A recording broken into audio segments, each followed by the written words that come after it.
Well, it appears things are coming together for some ice, especially in parts of North Carolina and Virginia, much as we discussed on Wednesday. Now here we are Thursday on the verge of this storm system, and it now appears that we're going to have some of that icy weather. Let's go to the maps and show you what's going on. First with the setup.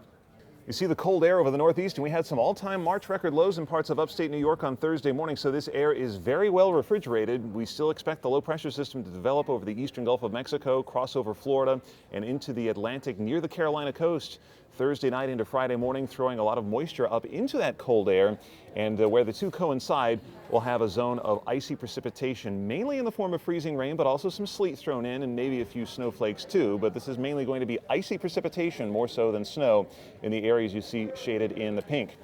Our forecast for Thursday night, I know it says tonight, this is Thursday night, icy weather for the I-85 corridor with more of a mix of freezing rain and sleet back toward the mountains.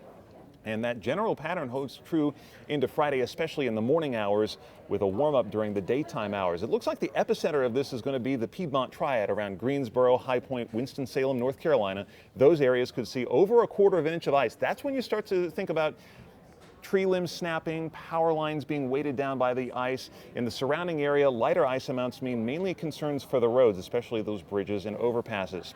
So let's look at that epicenter, Greensboro, North Carolina. The timing, rain changing over to icy precipitation around about midnight or thereafter and through the overnight hours and into the Friday morning rush hour as well. With temperatures a couple degrees below freezing, we will be seeing ice accumulating on pretty much everything in sight except for treated roads and maybe some of the roads that are in contact with the ground.